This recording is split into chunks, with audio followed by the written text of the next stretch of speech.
Hello, community. Happy Thursday to all of us, community. Welcome to today's community event. We are very excited, as usual, to have you all with us today. Those that are able to make it on today's community event, we are thrilled having you here with us. Welcome. And those that are new, that are participating for the first time, we are also very thrilled to have you with us. Feel right at home. And as we go through this community event, before we get too deep into things, as you know, every evening we put out the tweets. So let's ensure that as you're listening, as you're tuning in, just engage with the tweets. They're all out, Killer Whale Survivor and Bullrun as well.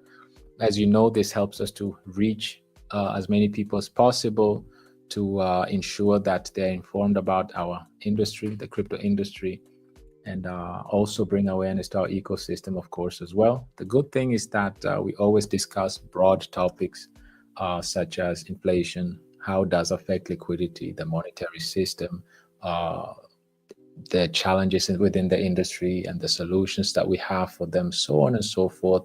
We cover a broad topic, broad spectrum. So it's one of our community pillars is to educate. And as we know, education is power. And this is why it's important for us to reach as many people as possible, just to ensure that at least they are informed about this new emerging technology that is the future of tomorrow. The more we are aware and familiar with this technology, the better it is for us moving forward. So this is the platform for that. And we lay a lot of emphasis on this. This is why we do this weekly. We have 4 weekly events. Thursday today, as you see on YouTube, and then we have Saturday is specifically on Telegram, Bullrun Telegram. Sundays is exclusively for the queens, for the women. They are having their sessions on Zoom, and then Mondays we also have a Twitter space as well. So we have a full program throughout the week, and we do that consistently to ensure that we are all on the same page. We focus on informing, educating, and inspiring the community as we grow and take advantage of this technology and also this network effect that comes along with this technology. And talking about network effect, this is something that comes in various shapes and forms, and there are different ways to approach it to really make the best out of the network effect. And this is a segue to today's topic, as it gives it away. Incentives rule everything. That's the topic of today. Incentives rule everything.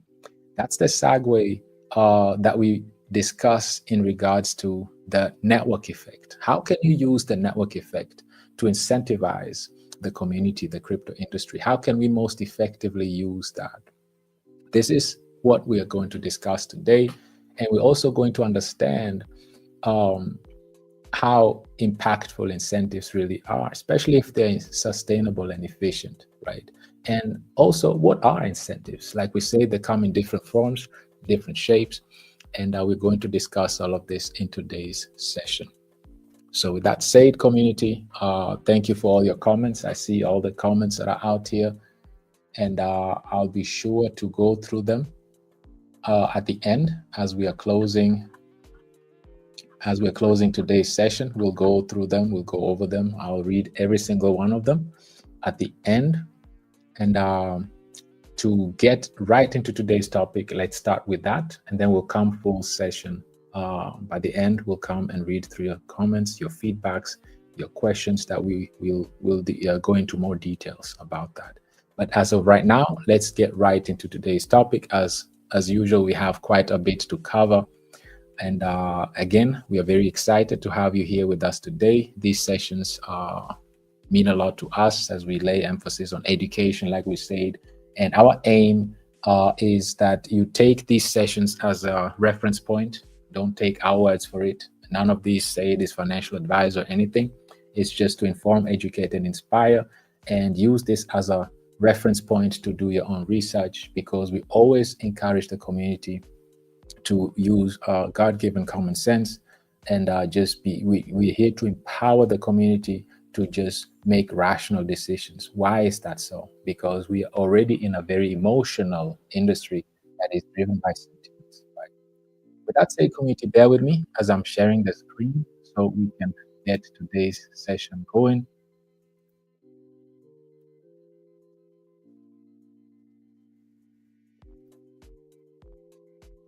And as always, we like to start by looking at the overall market. Let me refresh so we know what's up. We make sure that we're up to date. So as we see this, I'm sure we all are aware of this. I'm not going to spend a lot of time. We are hovering right about 3 trillion. This was actually last bull cycle's all-time high. We are still down 2.6% within the 24 hours. Like we say, the market is extremely volatile. This is simply based, same thing. It's always liquidations. Yesterday was like $1 billion worth of liquidations. Today, again, liquidations that are happening. People that are using these futures and options trading that are betting that the price going up or down, leveraging, and then they get their assets get liquidated. And we know how this game works, right? And because it's such a small market with low liquidity, the prices are extremely volatile. So this is why you see all this volatility. I just want us to know that it took us 3 years to come and be where we are today. And now that we are here, you can see how there's so much emotions going on. I just would like to encourage us to just take a deep breath, take a step back, sit down, relax. And sometimes the best thing to do is nothing, right? You've done all your hard work. You've been going through the bear market. We're finally here. We see all these regulations about to be lined up. We see all these positivities that we've never seen in the industry. We have pro-House, pro-Senate, pro-presidents. We hear all this great news. Regulations are about to get rolled out. The markets are picking up. Bitcoin Bullrun has obviously started. It's at 90,000 right now, 89,400. And it always starts with Bitcoin, right? And then everything else trickles down and so on and so forth. So there is no point for panic. Let's relax. Like we said, it's a very volatile market driven by a lot of leveraging, right? Especially with Bitcoin and Ethereum. They are the ones that are usually breaking the market. As you see here, Bitcoin has close to 60% dominance, as you see right here, right? So all these leverages that are being liquidated, obviously most of it is on Bitcoin and Ethereum, these top two, but mainly Bitcoin. So obviously that causes the market, whatever Bitcoin does, it affects the entire market as well. And as you see, it doesn't even add up. How can we be in the red, but the market is greedy, So this alone just shows you the paradox. Usually if you see extreme greed, the markets are green, but all these liquidations are just messing up the system, the rhythm, and that's just the name of the game, right? This is why we say it's an emotional market, sentiment driven. Let's be on top of it, right? Let's not get carried away with it. So with that said, there's something else I want to point out, right?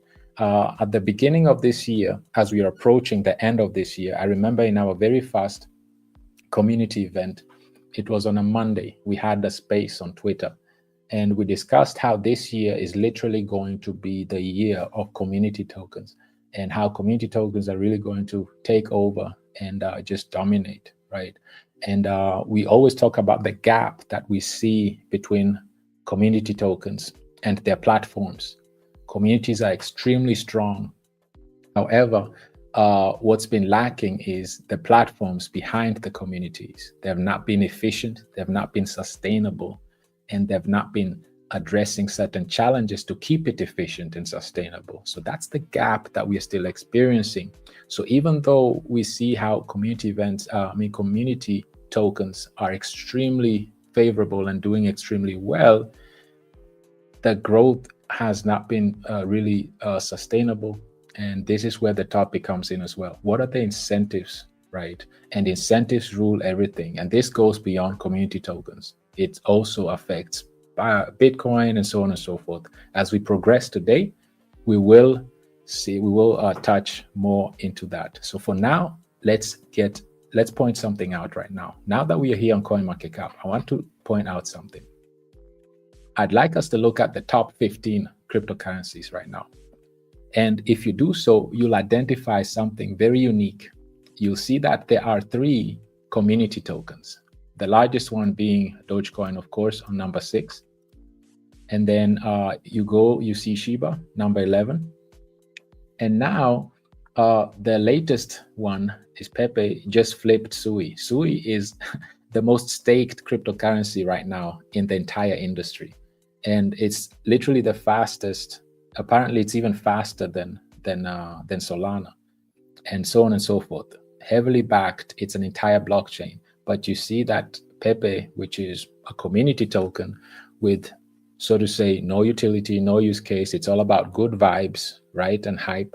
And it's casually flipping the most up-to-date, the most robust, fastest, cheapest blockchain in the industry right now in Sui. Sui is the hottest blockchain right now, right? It's considered to be flipping Solana and all so on and so forth, right? But here you have a community token that is literally just flipped it. And there's 3 of them. Like we say, there's Pepe, Shiba, and Doge. Why am I pointing them out? Because I want us to pay attention to this column. This is the volume column, right? So there's something very interesting I would like us to point out. So let's go back to the 3. The first one, there's 17 billion in volume. So Dogecoin has 17 billion. It dropped significantly. Throughout the day, it was way above 20 billion. However, let's still make it work. So 17 billion, keep that in mind. Let's do some math here, right? So SHIB is at 2.5. So let's round it up. That puts it roughly at 20 billion, right? And then Pepe is at 18. So that's roughly 38 billion. So 38 billion in trading volume. And these are just community tokens. These are just community tokens. These 2 are on Ethereum, and Doge, obviously, it's its own blockchain. It's on Bitcoin, right? So 38 billion in trading volume. Now, if we go up here and we look at Ethereum, Ethereum has 41 billion. So there's roughly 3 billion, give or take, in difference. So basically the same, right? So how can 3 community tokens that are just for the good vibes and literally are not changing the world or adding any significant value to the crypto space, how can they just these 3 alone? Of course, there are more, but just these 3 alone are literally challenging the largest layer 1 blockchain that is based on smart contract. It's the largest blockchain on smart contract. It's challenging its volume. Now, to just look at its significance, let's look at something here. We're trying to make a point here. So if you look at Ethereum has over 60 billion in locked value. This is $60 billion, US dollars, right? If you look at stablecoins, they have 92 billion. So literally stablecoins live on Ethereum.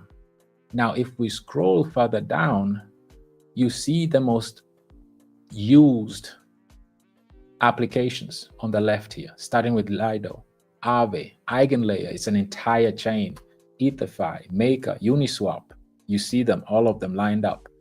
And you also see how much locked value they have in the billions of dollars. These are the most used applications, not just on Ethereum, but in the entire industry. All of these are in Ethereum.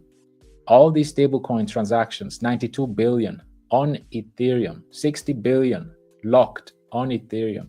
And this is the largest smart contract blockchain in the entire space. This is the number 2 cryptocurrency in the world. Nonetheless, if it comes to trading volume,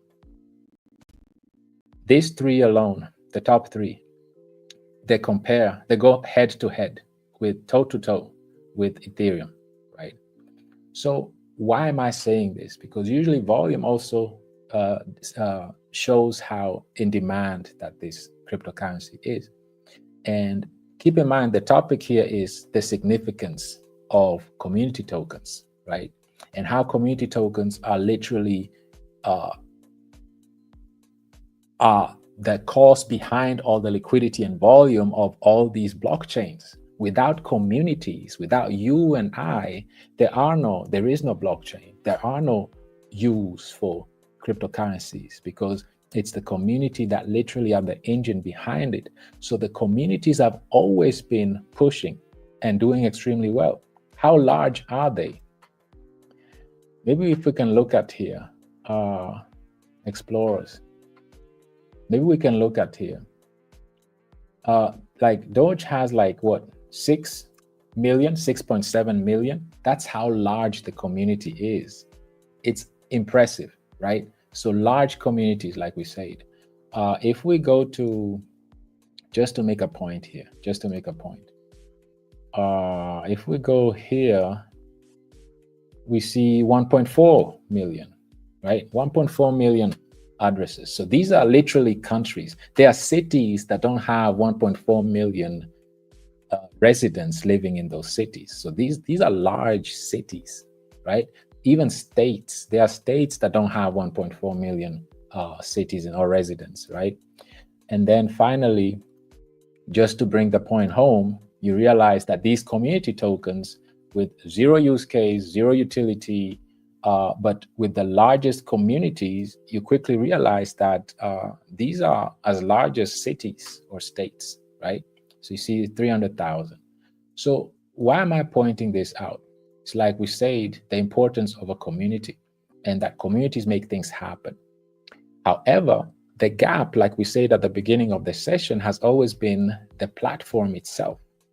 Platforms have been lacking. They've not been having the right incentives, the right fundamentals. They have not been efficient and sustainable to accommodate the communities, right, that are backing and supporting these ecosystems. So this has been very, very challenging. And this is the challenge that we have right now in the industry. We have top 3 community tokens in the top 15. They're the 15 among the 15 largest cryptocurrencies. 3 of them are community tokens, not blockchains, not sophisticated applications, right? Like we see here, they're simply community tokens that just came out of nowhere, right? So now that we've identified that, now that we see its significance, now that we've laid the groundwork and the foundation, let's take this to the next step. Now that we understand the importance of communities, the importance how they drive, they're the driving engine behind blockchains and ecosystems. Let's identify 2 different groups, right? There are 2 different groups of communities, right? So let's identify them. So the most important thing we need to understand is what motivates the members of our community. So once we identify this, and it's not just important to identify, it's even more importantly is to understand which community that we have. Like, what is our aim? Which type of community do we want, right? What's the vibe in our community? So anyway, these are the 2 groups. Let's look at the 2 groups community. So one is the money group, right? Money motivated. And these are, many jump into crypto for the lucrative investments it can offer, right? While these communities can help inform newcomers about the project and will often work for the project's best interest, as they are investors, they can quickly dry up if the token price drops. So this is exactly what you see. And how oftentimes have we seen this in terms of incentives? Whenever you see or hear new tokens coming out, new projects coming out, one thing that you always see are airdrops, for example, right? So people are farming, airdrops farming, for example. And you quickly realize that the only reason why certain community members are around is just to farm those airdrops. And then eventually, once they have it, they just start selling off. And once the price starts dropping and drying up, they're all gone, right? So they're here for the good time, but not the long time, right? So that's the first group. And this is not about bashing or saying this is good and this is bad. We are just identifying the two groups. They're just two groups. That's it, right? It's not about good or bad. So keep that in mind. So believe, the other one, the second group is the belief motivated group, right? And this type of community tends to be extremely strong. This is the strongest community.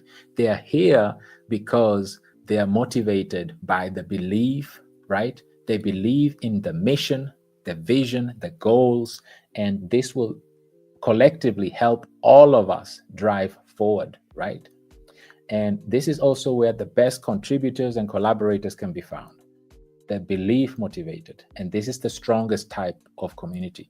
They're here for the long run. They believe in the mission, the vision. And this is exactly what makes these so-called community tokens so unique, because you can start a movement out of nowhere using this blockchain technology. And if it has a purpose and people can stand behind it and believe it, and you can make it happen. How beautiful is that? But the only downfall, like we said, is the gap that is between this community that believe and are motivated, right? However, the platform, if it's not efficient and sustainable, right? If it's not developed for the long term, if it doesn't put these motivated community members at the center, the core, and if this ecosystem is not addressing these four major challenges in the industry, we have an issue here. We have a challenge, you know. So imagine if you can have this type of community members like we have. We are a very informed, educated community. We are belief motivated. We believe in our mission, purpose, and all that, right? And now we pair that with a sustainable ecosystem, sustainable platform that is efficient, sustainable, and is addressing these four challenges. That's exactly what you want, especially going into such a liquidity-driven bull cycle. However, before we get too carried away, let's remain on this one, right? Money motivated one. And we often really can get carried away very, very fast, especially once we realize and we see and we can read the headlines. What is really motivating? If you're on Twitter, you see things such as this, right? Just in BlackRock's Bitcoin ETF bought $3 billion in BTC, right? For its ETF within the last 5 days, right? Bullish, right? You read things like this, like ETFs surpassed 500 billion in cumulative trading volume within 10 months. This is very impressive, community, right? Very impressive. And it's the fastest growing ETF in the history. Can you believe that? Within 10 months. So these are the headlines that we read on Twitter, right? This is another good one. Like ETFs flow year to date are up to 900 billion, a mere 1 billion away from breaking annual record, right? And December is the best month, and we're looking at 1 trillion of inflows into these ETFs, right? Let's move on. US spot Bitcoin ETFs now own estimated over 1 million BTC, right? And this is likely to pass Satoshi's estimated holdings, and so on and so forth, right? And today alone, you can read that BlackRock spot ETF did 5 billion in trading volume for the first time ever, just today alone. So if you read these headlines and you ask your questions, if you are supposed to not judge, but just guess, right? Guess which one would this go by? Would it be the money motivated one, or would it be like the belief motivated one, right? But to be fair, we only showed the money motivated one. So before you can make your decision and guess, let's look at the belief motivated one, right? To do that, let's go back to the roots. Let's understand why was Bitcoin created, right? So that we have both. Now we looked at the headlines on Twitter, right? So this is obviously money motivated. Bitcoin is hitting all-time highs and all that. So obviously let's not be one-sided. Let's look at both sides. What about the belief? So let's look at the belief. So why was Bitcoin created in the first place? Now, keep in mind, we're talking about BlackRock here. All of these ETFs are just BlackRock, right? And financial institution. So now let's look at the why. Why was Bitcoin created in the first place, right? So learn about the creation of Bitcoin, the world's first cryptocurrency, right? So let's understand one thing. We're not going to read the whole, so don't worry. We're not going to go through the whole article. Just touch on some key points. So the concept of Bitcoin first emerged in 2008, right? We all know about that by now. And what happened during this 2008? During an ongoing financial crisis. That's what happened in 2008, right? So it aims to address perceived issues of trust and stability in traditional economic systems, right? So our current monetary system has experienced instability, issues of trust, right? And the whole idea, keep in mind, it aims to eliminate the need for corporate banks and centralized financial institutions. Interesting. Keep in mind, what are we looking at right now? Now we're looking at the belief motivated, right? We looked at the money motivated, and it's easy to find. Just go on Twitter and you'll see all of this, right? But now, if we focus on the belief, right? Those who believe in the mission, the vision, the goals of Bitcoin, right? So before we can understand that, we need to understand, well, what was the purpose? What was the idea of Bitcoin in the first place? Well, it was to eliminate the need of corporate banks, right? And centralized financial institutions. Interesting. So why are diehard Bitcoiners celebrating, liking, and retweeting that an financial institution is buying all the Bitcoin while they're exchanging it with a note of paper that is a share of it? They're not even purchasing the real Bitcoin. So why is everybody so thrilled, excited, hyped when the whole idea, the origin of Bitcoin was to actually eliminate the need for corporate banks and centralized financial institutions? We need to ask ourselves this question, right? Why is everybody so excited? So this clearly shows you that these two groups are real. There is a group that they don't care about the beliefs. They don't care about the mission, vision, goals of Bitcoin. It doesn't matter, right? As long as Larry is pumping our bags in Bitcoin, that's all that matters, right? Profits, that's what we want, right? That's all that matters. So if we read here, Bitcoin's creation has significantly influenced the digital economy, like we know, and demonstrating the potential of cryptocurrencies, right? And this was very, very important. Now, if we go down here,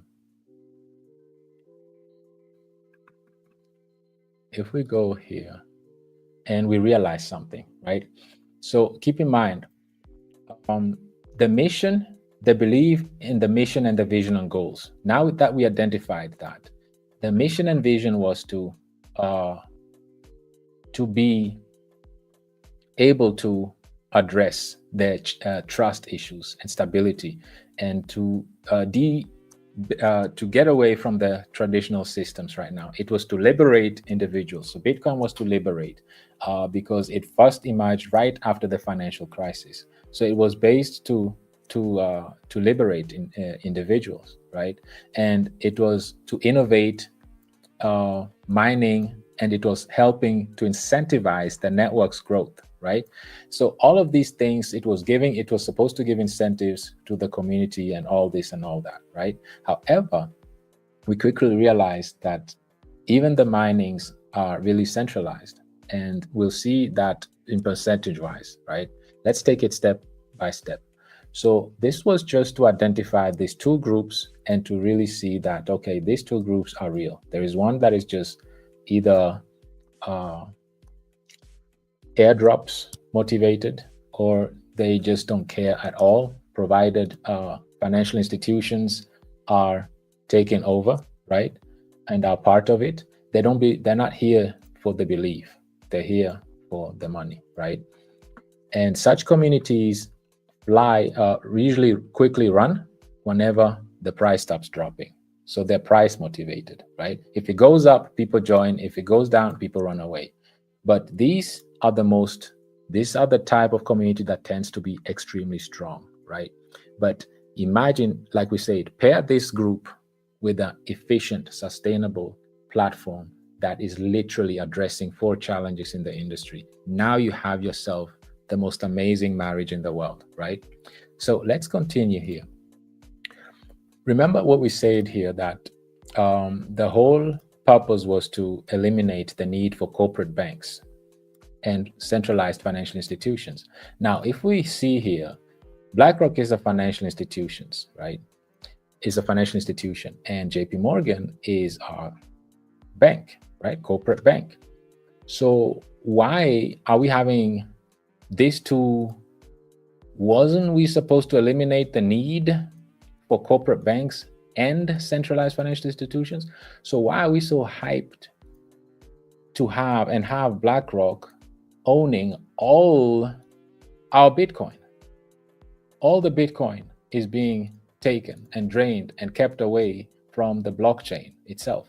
So Bitcoin blockchain, these are all these billions that you see here. This is $500 billion that was supposed to be on chain, on the Bitcoin blockchain. But now it is traded over the counter through ETFs off chain. So this is $500 billion that is literally drained away from the Bitcoin blockchain. And Bitcoin is controlling 60% of the entire blockchain industry. So what does that mean? We are missing out on $500 billion, and actually $5 billion just today alone. Why is that being celebrated? What's so great about missing out on $500 billion in 10 months? I don't know about you, but there's nothing to celebrate about that at all, because all of this is off-chain. None of this, not a single penny of this, is on the Bitcoin blockchain. All of it is in the hands of BlackRock and JPMorgan, right? So now that we understand that, let's go a step further, right? Let's go a step further. Like we said, what we need to understand here is that Bitcoin's original purpose, right? So if you quickly go through Bitcoin's original purpose versus its current reality, let's just briefly touch base on that. So Bitcoin has shifted from its original vision, right? Keep in mind, there are 2 types. There are the money motivated, right? They're just here for the good time. Once the liquidity dries out, they're gone, right? Like we see here. They're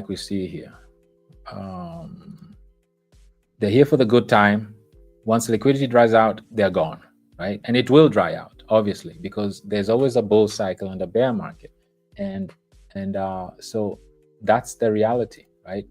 So anyway, Bitcoin has shifted from its original vision, obviously, as a currency to being primarily seen as a high-value investment asset, right?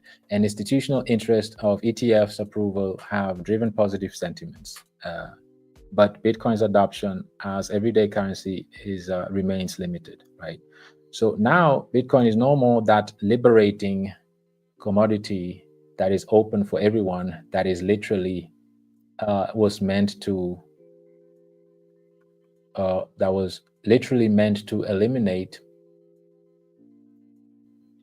right, corporate banks and centralized financial institutions. Now it's literally the playground of the institutions. It's literally the playground of institutions. And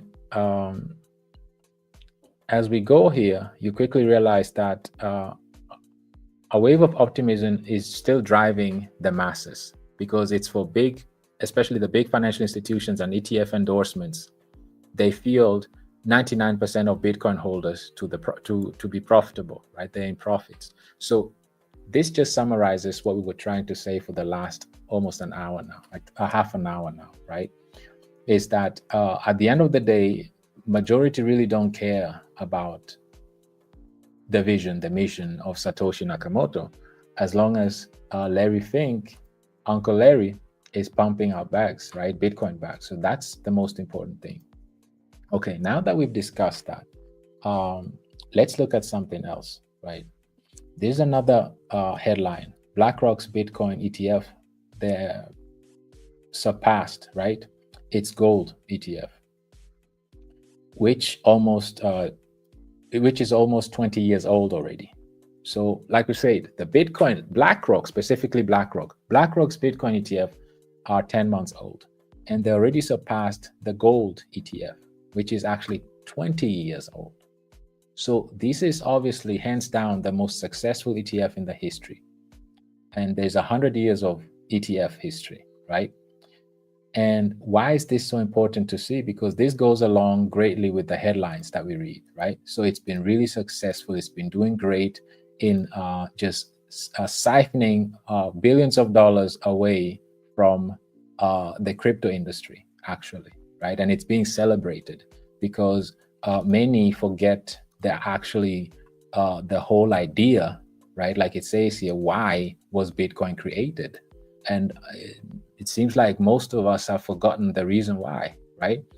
And if we continue here, one more thing that we have to get out of the way. So keep in mind, BlackRock's Bitcoin ETF surpassed gold, right? Gold ETF. So why are we highlighting this? Because of this, community. Because of this. Does this name sound familiar? JPMorgan. They scored a golden coup. So what did they do? The US bank, JPMorgan, becomes an additional custodian for the world's largest gold ETF. The same ETF that the BlackRock's Bitcoin ETF just surpassed. Who is the largest custodian? Who is the custodian for that gold that is backing BlackRock's ETF?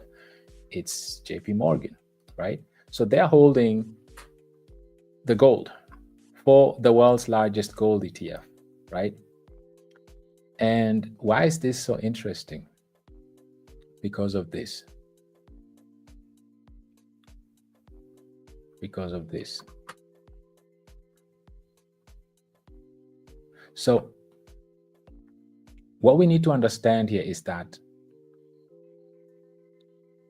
the custody, which begins in December 6th, is a boon for JPMorgan since it could earn millions of dollars of storage fees, right? So obviously there's a lot of revenue that they're going to generate and they're going to accumulate, right? And so far, HSBC has been the only custodian that stores roughly 910 tons of gold. But now with JPMorgan joining in, they are now also in that business. And we also just need to understand that largest bullion banks, so JPMorgan and HSBC are the world's two largest bullion banks, right? And their business range from, now this is interesting, surprise, surprise, futures trading. Futures trading is the one causing the markets to be like this, right? To be so volatile. This is exactly what's been happening. Very volatile. This is not a coincidence, by the way, right? So futures trading. They're also shipping the gold around the world, right? So what are bullion banks? Bullion banks are responsible for clearing, hedging. How do you hedge? Options trading, right? Options trading are puts and calls, meaning you can bet both sides. You bet the price goes up, and then you also bet that it goes down, so you can't lose. If it goes up, you win. If it goes down, you lose. You win. So you always win. And like they say, the bank always wins, right? So this is what they do. So bullion banks are here to clear, to hedge, they trade, they store precious metals in bulk, right? And also selling them. So how can you sell something that you don't own? How can they sell something? Aren't they just custodians? Well, we'll get to that, right? So they likewise act as custodians for the largest gold exchange traded funds. These are plural, not funds. So they are custodians to multiple banks, not just to one. So every issuer of ETF, they are custodians for the largest gold exchange traded funds, right? And why is this so important? And why are they selling? If somebody can only sell what they have, what they control, what they own, right? Let's verify this. As we see here, it says JPMorgan Chase and Citibank, they hold 90% of all the gold and other precious metals derived, like derivatives held by all US banks. Let's read it again, because this something is out here. Like, so you mean to tell me JPMorgan and Chase and Citibank hold 90% of all the gold? And yes, so they're not just the custodians, largest custodians, but they're also the largest holders of gold. 90% of all the gold is with JPMorgan and Citibank alone. Now, keep this in mind. Why was Bitcoin created again? Remind me. It was to eliminate the need for corporate banks and centralized institutions. Why? Because the trust issue, right? Because during the 2008 ongoing financial crisis, it aimed to address perceived issues of trust and stability in the traditional economic system, right? However, all that is now out of the way, because this same JPMorgan, they are the same owners of Bitcoin. Because, like we said here, they are the authorized participants for JPMorgan. Okay, so let's read here. This is the same individual that say that Bitcoin is a fraud and that he should shut off the blockchain, right? If he could. But this is not it. What I want us to realize down here is this. JPMorgan Chase is the last bank in the US that should have a $330 billion US involvement in precious metals. Why? Because on September 29th, 2020, the US Department of Justice charged JPMorgan Chase with rigging the precious metals market. And it was charged with a criminal felony count, right? To which it admitted. And it did this over 8 years, from March 2008 to 2016, right? So quickly, they say here, knowingly and intentionally placed orders to buy and sell. They were using the options and futures, like we discussed, right?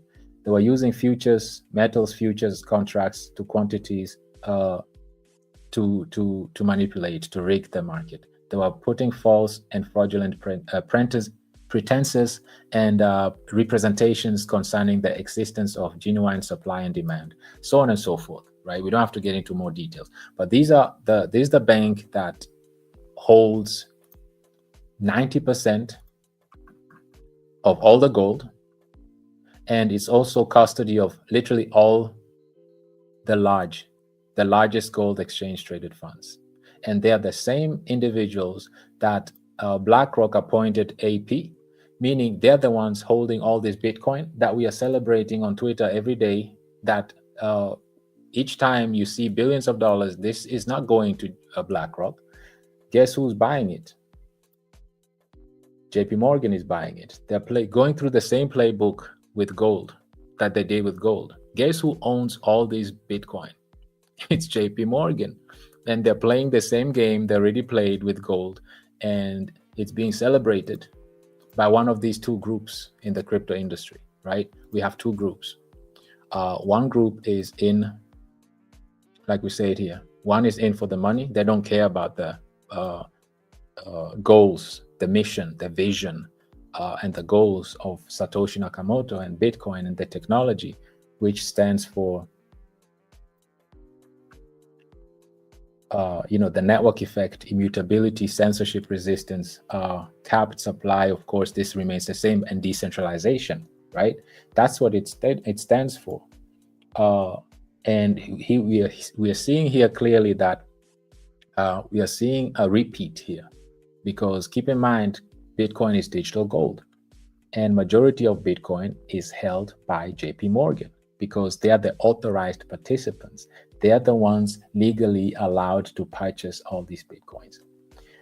So, and as we know, Bitcoin global liquidity M2, known as M2, it also goes very beautifully with Bitcoin, meaning that whenever there's enough liquidity, Bitcoin price goes up. Whenever liquidity gets drained, Bitcoin's price go down. Not just Bitcoin, all digital assets, all markets, stocks, commodity, like all of it, all asset classes go up and down based on liquidity, not just Bitcoin alone, right? But because we're focusing on our industry, and because Bitcoin literally is 60% of our industry, it affects whatever Bitcoin does, affects all of us, right? Why am I pointing this fact out, M1 supply?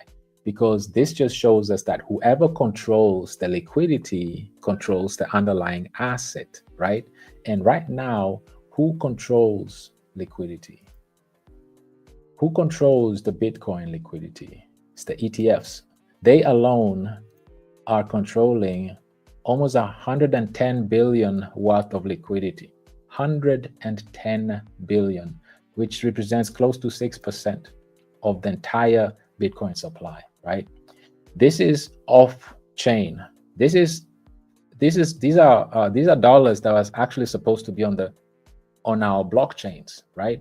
On Bitcoin, on Ethereum, on other assets, but it's being siphoned by ETFs off the counter, off-chain. These are offline. So while we're celebrating, what we're celebrating is that we are giving JPMorgan, we're dancing that JPMorgan is accumulating all this Bitcoin and holding it and being the custodian for it, just like they are for gold, right? They're also now custodying Bitcoin and issuing ETFs, shares, right? And they're controlling the liquidity, which is literally, the liquidity literally determines asset prices. That's how markets work. And authorized participants, especially if you control majority of an underlying asset, you are the one controlling the ins and outs, the liquidity of it. Like we said, this is what authorized participants do. Remember, like we read what authorized participants do. They control the liquidity, right? And what we are celebrating is that BlackRock's Bitcoin ETF have surpassed assets, gold. Guess who owns all the golds that is being backed? Majority of it, 90% of it. It's BlackRock. So JPMorgan. So the same individuals that are owning majority of the gold ETFs are also owning majority of the Bitcoin ETFs. That's the reality. And we are celebrating it publicly on Twitter. So let's continue here. What we need to understand here is one more thing. This is getting really interesting. So are banks getting ready to take on crypto custody? Now, this is all about regulations, right? This is about crypto regulations. And like we saw, BNY Mellon, Deutsche Bank, and are some of the world banks that are going on big on crypto custody, right? So keep in mind, we just read the article on how JPMorgan has custody of the largest ETFs, exchange traded funds. So gold ETFs, they hold the majority of it, right? The same that we just celebrated that ETF was surpassed, right? The custodian is JPMorgan, right? And also, they also hold 90% of the gold. Now, fast forward now, we read that this is about to be reality. Fast forward today, right? 2024 July. So banks are getting ready. BNY Mellon already and Deutsche Bank, they already are the first world largest banks that are already getting into custody. Do you see where we're heading here? Same thing, different playbook, different custody, different commodity, but same playbook. So when BNY Mellon launched its digital asset custody platform 2 years ago, it was one of the first major US banks to enter this space, right? So its move into crypto custody has since been mirrored by other bank giants, including HSBC, Deutsche Bank, like we said, so on and so forth. So ultimately, this is interesting. Ultimately, the banks will be the crypto custodians. This is the end game, by the way, right? This is the end game. Keep in mind, topic of today, incentives rule everything, right? So most of the crypto native custody companies like Coinbase and all of this will get acquired by big bank names, right? This is what it says. So, and also he says here, I expect more banks to enter this market, right? So the end game is for banks to literally be custodians of digital assets. Just like JPMorgan, they are already custodians, right? They're already custodians of the largest ETFs, plural, largest ETFs. They are the custodians for those gold, and they hold 90% of them. And here we are seeing regulations being kicked in, expecting that ultimately banks will be crypto custodians, and most of the crypto native custody companies will get acquired by big banking names, right? And who is heavily invested into Coinbase? It's BlackRock and Goldman Sachs and JPMorgan. They're all involved in it. So this is a reality. This is what's coming next. And BNY Mellon already is the very first bank in the US that is already issued the green light by the SEC, Security and Exchange Commission, to be custodian of digital assets, mostly Bitcoin, of course. So we see history repeating itself here, right? So all of these are being prepared to be able to execute, right? Exactly this. So it will end up, of course, if you are the custodian already, all the custody is being held with Coinbase right now, but guess what? It's going to get to JPMorgan because it's their Bitcoin. They own it. And just like they own 90% of gold, and now the custody of that gold, same thing is going to happen. All these ETFs right now is custodied with Coinbase, but guess what? Once regulations are through, it will go back to the original owner, and the original owner of this Bitcoin that is backing these ETFs is JPMorgan's. So we're going to experience the same thing. So community, I don't see anything great about this because we are supposed to custody our own assets, right? If you believe motivated, we're supposed to have our own assets, custody our own assets, not JPMorgan or Coinbase, but I am supposed to hold my own assets, right? And we're supposed to be our own banks, but in this case, JPMorgan is our bank, and we're supposed to control and issue and have control of our own assets. But no, BlackRock is issuing all these ETFs that are being sold in the billions of dollars every day, and we are celebrating it. But this is in contrast to the original values, goals, mission, vision of this technology, right? So now, what is a digital bank actually? So this is an article so institutional investors plan to invest even more next year, right? So they're really coming in big. And this is a report by Glencore, right? Signum. This is a report by Signum, right? Annual report by Digital Asset Banking Group, Signum. So this is very legit. And it says in its recent report that 57% of institutions and professional investors plan to increase their long-term crypto investments. And guess what they're going to purchase? They're going to purchase ETFs, right? They're going to purchase ETFs. So all this liquidity that is about to enter the space is being siphoned out, right? Is being siphoned. But stay with me. So now, exactly. That's what's going to happen. And furthermore, 65% are optimistic about the long-term outlook of crypto, so on and so forth. So what is the Digital Asset Bank Group, Signum? What is this? I thought there was no asset bank, right? There is. The very first asset bank in the world is Signum. What is Signum, right? So invest in crypto with regulated Swiss bank. So it's a digital and regulated Swiss bank. Signum is a global digital asset bank. Does this sound familiar? This is exactly what Circle wants to become, and they already applied for an IPO earlier this year in January. They want to become what Signum is. You know, the Swiss are always 10 steps ahead, right? So Circle wants to become this digital, but they want to be a national digital bank. Signum is a global digital bank. So like the Swiss always like to do it, they like to dominate anything that has to do with finance. So don't take my word for it. Let's go to about. What does it say about Signum?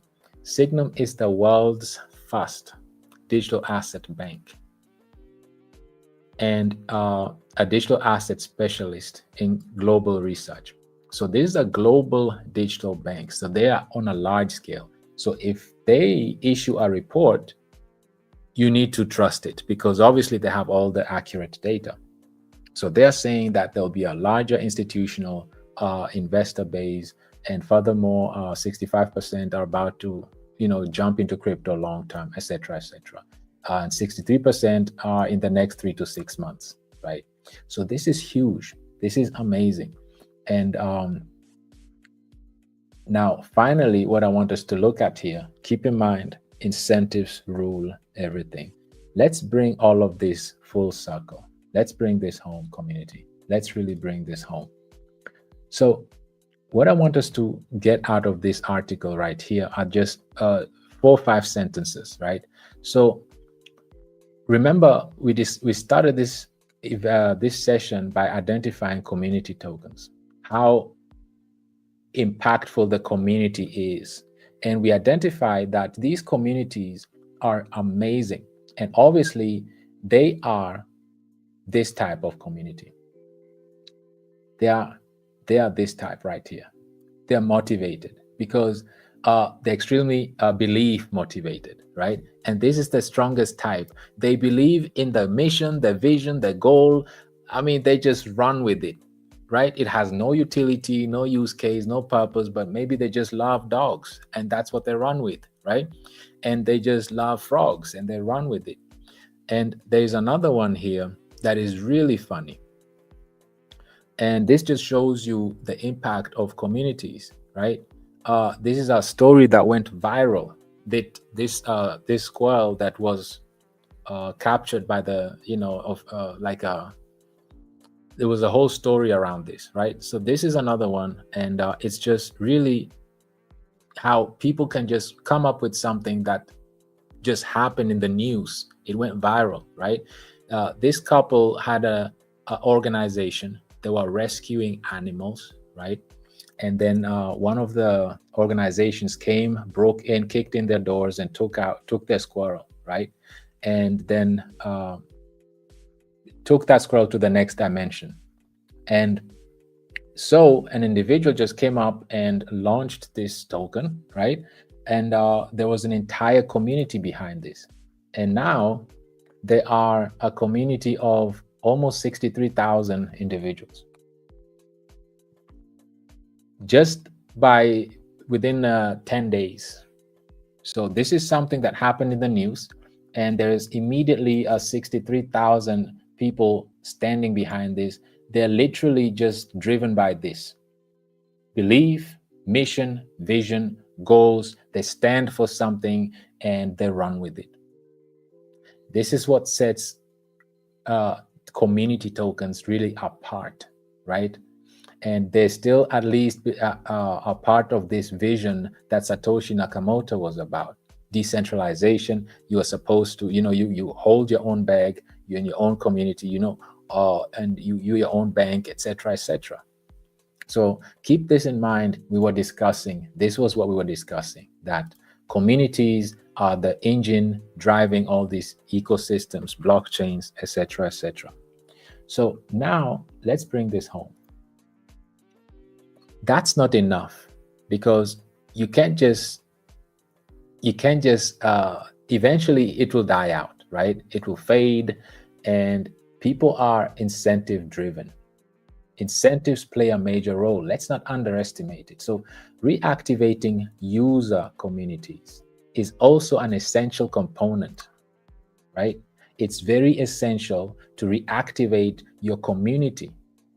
How do you do that? Well, it's easy to get new people to sign up for a platform they will ultimately never use. Like we discussed, you see that people giving free airdrops, the launching tokens, they're just giving random airdrops, right? And then people take it, sell it, move on. We discussed this. But so that's not going to last. However, creating opportunities to recognize the existing community helps solidify their continued support and long-term usage. In other words, if you can create a platform, develop a platform with this type of community members that have the belief motivated, right? That believe in the mission, the vision, the goals, and see the big picture. Now, if you can do that and ensure that you put them at the center of everything, and you develop a platform that is literally empowering them, enabling them, equipping them, and then you also have a platform that is literally addressing the core challenges that will make this platform efficient and sustainable, right? By addressing lack of liquidity, inflation, unsustainable staking distributions, inefficient use of volume. Once you can address these 4 challenges, now your ecosystem is efficient and sustainable. And you can, if you pair that with this type of community, now you have yourself something going. Now, when early adopters of a certain product or technology, when they feel a tangible reward or recognition of their standing in the community, they feel more valued and are likelier to continue using whatever product or service or platform or be part of that ecosystem that you have, right? So in adopting this mentality, the staying power and longevity in an industry that can feel cutthroat or overwhelming to competition. So this just shows you that if you want a staying power and longevity, you need to engage and reactivate the community. And you have to develop incentive mechanisms that are sustainable and efficient, that is going to keep them around so that they don't just farm for your airdrops and move on, or they're not, that you don't attract the wrong crowd that are just here to farm and then drop on you. But you want the ones that really see the big picture, that are motivated, that see the long term, have the mission, vision, goals, and understand that you have a platform that is literally adding value and addressing challenges. And even if your ecosystem doesn't address challenges and you're only here because you believe in a mission, vision, goal, you want to be part of a community, look at these 3, they made it happen, right? Just in good fun, good faith. But now if you can couple good fun, good faith with efficiency, sustainability, and addressing challenges, imagine how much farther we can go as an industry, as a community, right? So what am I saying here is that incentives play a major role. But Steve, that's a bold statement. We can't leave that like that. We always have to verify. Are incentives really everything? Well, let's ask the number 1 cryptocurrency, Bitcoin, right? Bitcoin now has an operating system. How interesting. Remember in our last community event, we were discussing this. We talked about how Bitcoin is that new technology, new telephone technology that you can just plug in your house, right? You can receive and make calls. That's it. And we talked about how Ethereum is the iPhone, right? That you have all these fancy apps that you can use, and you can stake, you can trade, you can borrow land, you can do all these nice things with it. Guess what? Now, Bitcoin is doing the same thing. It's the smart contract operating system for Bitcoin, Bitcoin OS. Now, Bitcoin is going back to copy what Ethereum has been doing for 10 years now, right? And don't take my word for it. This is it right here. So Bitcoin OS upgraded Bitcoin upgrading it to do everything that other blockchains can. Now, you see here in dark black, bold, without forking its code. So obviously this is a jab to Ethereum, because first of all, the largest smart contract blockchain is Ethereum. We all know that, right? And you can see it here, you can verify it on CoinMarketCap, right? They're the number one blockchain based on smart contract. So obviously this is a jab at Ethereum, because Ethereum literally had to fork their blockchain to be a proof of stake. So it's a jab at Ethereum. So basically, you can rephrase this, you can change this phrase and replace other with Ethereum. So let's read it like this. So Bitcoin is upgrading its blockchain to do everything that Ethereum blockchain can. So they're literally trying to do or be able to do everything that Ethereum is capable of doing. But this is back to this, right? This is back to this, community. This is back to this. Here we are again. There's two groups, right? These are the two groups. So why don't you just stay focused on the store of value, like you said? Because they identified that incentives play a major role. Incentives are very important. And the only way is you have to reactivate your user community. So Bitcoiners want to do more than just hodl, right? Just buy, hodl, never sell. That's getting old, right? Because people have bills to pay, people have lives to live, and it's not enough just to hodl nowadays, right? So they identified that. Now they want to be able to do what Ethereum has been doing for 10 years, right? And they're giving Ethereum a jab here, saying without forking it. And they're using Cardano, obviously, to do the smart contract part of it, right? So Bitcoin now is also mutating into a smart contract platform using Cardano.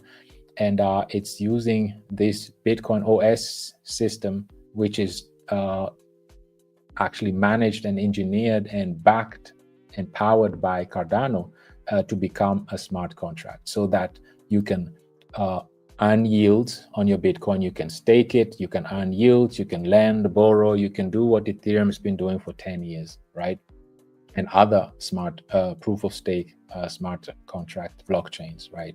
So you can, if you see Bitcoin jumping on board to incentivize its holders, so that its holders can also get incentivized for holding Bitcoin, to be able to borrow, lend, stake, to be incentivized, so that they don't have to just sell their Bitcoin.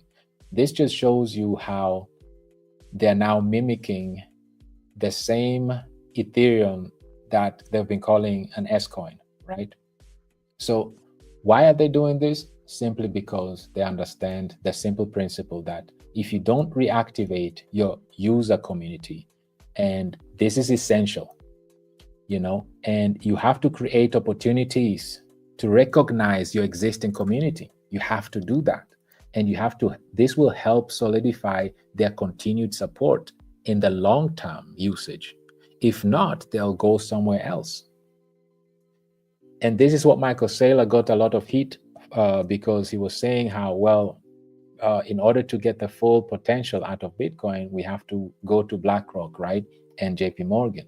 And this is what upset the crypto community. And this is why this is the movement now. This is the solution that they came up with, is to copy Ethereum, basically, by becoming a smart contract blockchain powered by Cardano, right? So the holders, the community, can now also leverage their asset by lending, borrowing, earning yields, staking, receiving rewards, all this stuff, right? And that's the whole purpose. And it's done because if we don't do it, guess who's buying billions of dollars every day? We see this. These are the headlines we see every single day. And we are applauding JPMorgan for doing or starting to do exactly what they already did with gold, right? They already did this. It's a done deal. They're specialists, they're professionals in this. And 90% of it they own. They're doing the same thing right now. all this is custodied with Coinbase, but it's JPMorgan who owns this Bitcoin. And they're going to do the same thing that we saw here today. So there's nothing to be dancing about or celebrating if we see this. Actually, it's alarming, especially for the Bitcoin community. So bringing this home, let's bring this home. You have to have a solution, community. You have to have a solution. What's your mission? You have to be in the liquidity game. Like we said, if us as a community, as an industry, community-driven tokens, this was the whole purpose. And Bitcoin is actually the first community token, right? However, along the way, unfortunately, we lost the vision, right? Like it says here, because now all banks are getting ready to be custodied once the regulations are being played, and then we'll go through the same challenges that like we've been seeing here, right? And along the way, Bitcoin's original purpose was carried away, right? Bitcoin has shifted from its original vision, and this is our reality right now. So our hopes are, like we say, in community tokens that are truly not driven or provided liquidity by the likes of ETFs, BlackRocks, institutions. These are not my words. I'm just the messenger, right? Apparently, there was a point where there was a purpose behind Bitcoin's creation, and that was simply to eliminate the need for corporate banks and centralized financial institutions. However, the reality of things are that today, the reality is Bitcoin is driven by financial institutions and corporate banks, right? Namely Bitcoin and JPMorgan and Coinbase as well as the custodians. So Bitcoin has shifted away, and this should not discourage us, but rather it should encourage us not to take the same path, because all this liquidity should have gotten to the Bitcoin pool, liquidity pool, right? Bitcoin blockchain, and it would have ended up in our industry, right? However, this is what's happening. Let's end on a great note. So all of that, right, is going to end up. Let's see the topic here, right? So Franklin Templeton expands tokenized money markets fund to Ethereum. Where else? Follow the money, follow liquidity, right? So all of these tokenized assets that everybody's celebrating about, and Bitcoin this, Bitcoin that, look at what Franklin Templeton did. They keeping the liquidity away from Bitcoin blockchain, and the aim is to tokenize it and then bring that liquidity over to us, to Ethereum, right? This is exactly why you see Bitcoin starting to emulate, do what Ethereum has been doing for the last 10 years, right? Because if they don't, they'll be like Kodak, right? They'll be like Kodak, they'll be obsolete. So this is what Franklin Templeton does. They're expanding their trading, their tokenization, right? They're bringing it to Ethereum, to the Ethereum fund, and they're expanding it to other blockchains even, right? They're bringing it to Aptos and other layer 2 blockchains. But most importantly, like they're bringing it to Optimism, Aptos, Mainnet, Polygon, Arbitrum. These are all Ethereum-driven layer 2s. So all this is Ethereum, just faster and cheaper. So their Beetle fund initially launched on the Ethereum, right, blockchain, and now they're going to Optimism is a copy of Ethereum, one-to-one. Polygon is using Ethereum, Arbitrum, Ethereum, Avalanche, Ethereum. And this is the most important thing. Ethereum remains the dominant blockchain for tokenized treasury issuance. And its total real-world assets value now stands at close to $3 billion, right? So all the trades, all these ETFs that are being purchased will end up right on the Ethereum blockchain, because they're being tokenized and then they're being brought over to the Ethereum blockchain, right?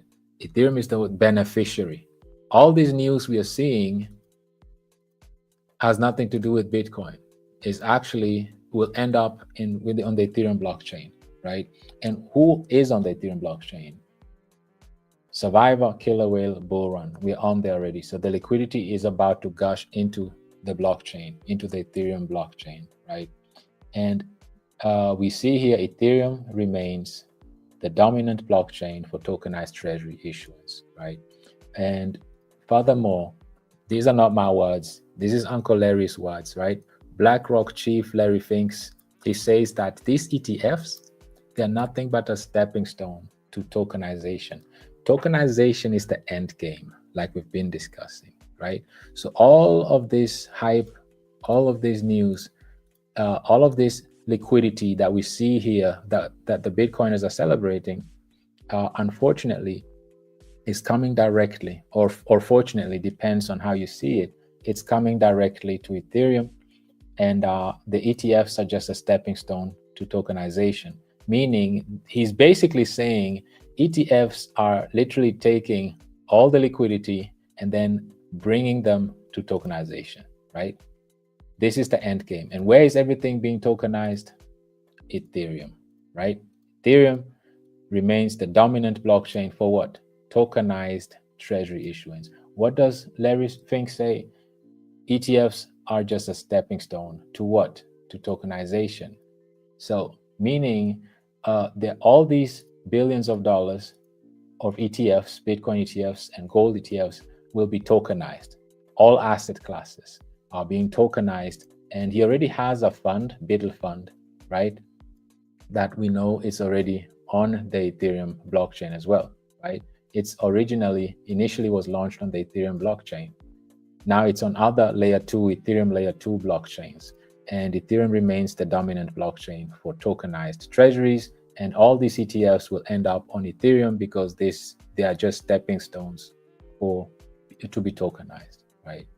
How does that affect us? We as an ecosystem, this is how it affects us. We are solving the 4 challenges in the industry, right? Why are we using these 4 challenges? Because they'll make our ecosystem efficient and sustainable.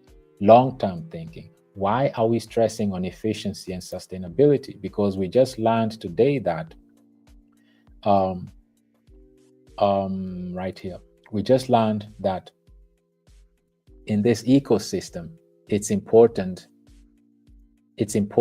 to ensure that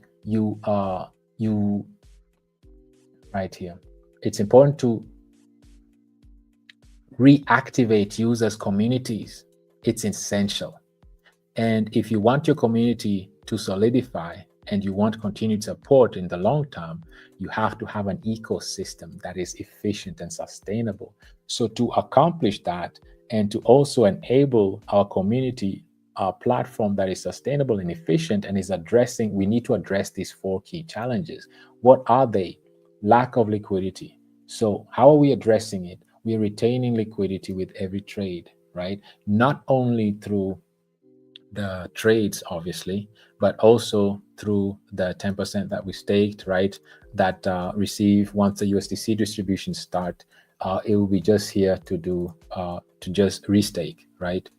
And then, of course, our boosters, the revenue from that will also be used to add liquidity to the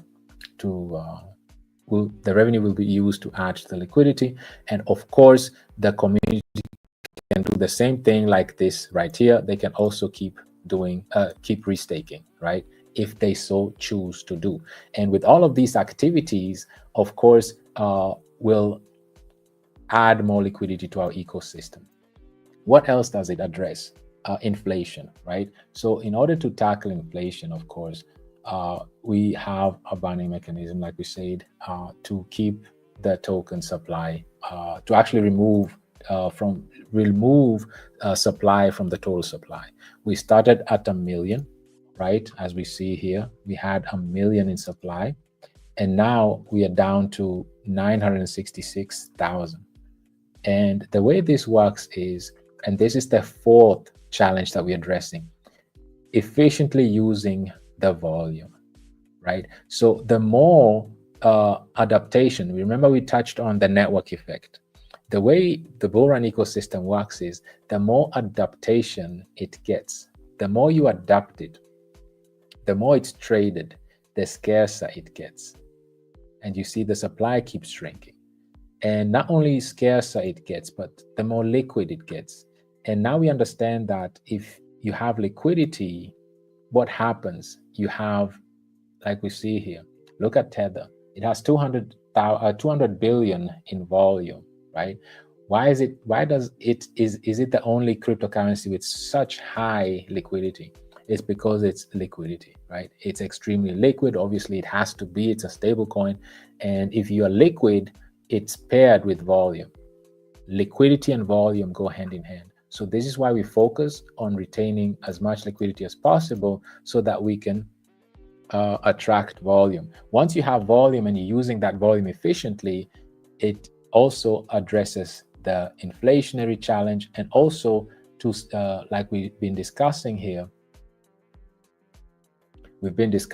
as well, we see that you have to provide for the community, right? And you have to enable that.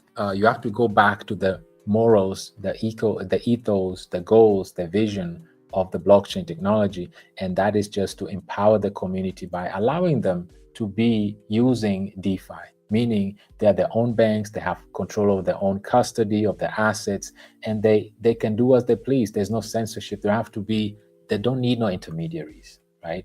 That's very important, community. And also to incentivize them with USDC distributions, which is also just based on the trading volume, which is triggered and powered by the liquidity. So the more liquidity we have, the more volume that comes. So traders love to trade in deep liquidity. So the more liquidity, the more traders, the more trading volume, the scarcer, and the more USDC distributions that we accumulate for the stakers. This way, you are empowering the community, 3 different community members: the traders with deep liquidity, the holders, and the stakers, right? So this is how we address the 4 challenges. And once you address these 4 challenges, you also naturally become an efficient and sustainable platform. Like we said at the beginning, community tokens are on the run. The challenge, however, has been so far having a platform that is literally efficient and sustainable by solving these 4 challenges, addressing these 4 challenges using smart contracts, right? No intermediary, none. So we have 3 different ones. We have 3 different smart contracts. As you can, if you scroll up here, you see them, right? We have the token smart contract, the BRL token, and then we have the 2 staking contracts for the NFTs and the staking platform, right? And this is how we use the blockchain technology to its fullest to develop a platform that is literally addressing not just the industry's 4 challenges, but also is addressing the top players, top cryptocurrencies challenges as well, right? And to just identify that Bitcoin themselves identified that we need to improve, we need to add incentives to the mix so that we don't lose our user base, our community base. We have to emulate what the largest blockchain as far as smart contract is doing. And now they want to become the iOS. And we all know iOS stands for iPhone operating system, right? It stands for the iPhone that we figuratively were talking about, how Ethereum is the iPhone, and because they have all the apps that you can build on top. But now it's not iOS, but it's BOS for Bitcoin operating system, which is the smart contract operating system for Bitcoin, right? So they're literally, instead of being now going from a fast mover advantage, right? Now they're coming to upgrade to do everything that other blockchains can, right? And because of this right here, it just shows you, without forking its code, this tells you that they're actually eyeing Ethereum. It's a jab to Ethereum. So, and if you talk about smart contracts, you can't talk about smart contracts without mentioning Ethereum, because obviously they are the largest smart contract blockchain by far. Just like you can't talk about blockchain technology without mentioning Bitcoin, because they're the godfather of the blockchain technology. Bitcoin is. And so is also Ethereum. If you talk about smart contracts, you can't put your mouth on smart contract without mentioning Ethereum, because they're the market leaders. Obviously, you can see here by market cap, and also as far as by liquidity as well. If we go to DeFi Llama, if it comes to total locked value, 60 billion, let's go to Solana, 7 billion, right? We can even round it up to 8 billion. It's still 9 times less than what Ethereum alone has. If you go to Tron, 7 billion, and then it drops from here, 5. Bitcoin has, let's round it up, 4 billion total locked value. So obviously Bitcoin doesn't have much liquidity, and they have 0 stable coins over there. So they're not liquid at all, as you can see here. So Ethereum alone, they're a juggernaut, right? If it comes to locked assets, if it comes to stable coins, they are by far leading, right? And you can see that. So what's the message of today? If you're not building the right way from the start, just like Uniswap, for example, they have to now, they're migrating to a whole new blockchain, right? If you like Bitcoin, 16 years old, but they have the fast move advantage, but now they're turning into a glorified Ethereum now, right? They have the brand Bitcoin, but if you look under the hood, it's actually Ethereum, right? Just like Ferraris, if you the brand is Ferrari or Lamborghini, rather, you can look at Lamborghini, but if you look under the hood, it's actually you're driving an Audi, right? Another example is with the iPhone. So the brand is iPhone, is Apple, but it's actually, if you look at the battery, the screens, or the RAM chip, it's Samsung. So you get the idea, right? And this is exactly what happens, because you identify that you have to give your community incentives that are sustainable and efficient, and you need to integrate your community, because they are the engine, they are the driving engine. You need to supply the community a platform that is sustainable and efficient, and that is addressing the 4 challenges. And in the history of Bitcoin, they are starting to address these 4 challenges in a very complicated way, because now they're using a whole other blockchain, Cardano, to do that, because it wasn't developed from the beginning to do what it's supposed to do to address these challenges. This is why BlackRock took the opportunity, came with ETFs, right, that they're going to tokenize and launch on Ethereum, right? They'll be launching on Ethereum, bring all that liquidity to Ethereum, because all along, it was just a stepping stone to tokenization. So that's the message for today, community. Follow liquidity, all right? Develop something from the very beginning the right way by addressing liquidity, lack of it, inflation, unsustainable staking distribution, and use your volume efficiently to add liquidity, be scarce, and accumulate incentives in the form of USDC distributions. If you do that the right way from the very beginning, you don't have to, after 16 years, try to be an operating system or smart contract blockchain like Ethereum has been for the last 10 years. Or you don't have to migrate like Uniswap did to a whole new blockchain and start from scratch and do all that all over again, right? And I'm not picking on Bitcoin or anybody. I'm just stating the facts, the reality, because even Ethereum, they just 2 years ago changed from a proof of work to proof of stake, right? So, and they keep evolving. So it's not just picking on things, just identifying and calling things for what they really are. And the moral of the story here is that build something right from the very start that is efficient and sustainable, and that puts the community's best interests at heart. How do you do that? Solve the 4 challenges, address them using the smart contracts deployed on the blockchain, and do that so that your ecosystem is efficient, so that once you have a community as large as these community tokens, they also are backed by a platform that is developed for the long term. So now you have those two best worlds together.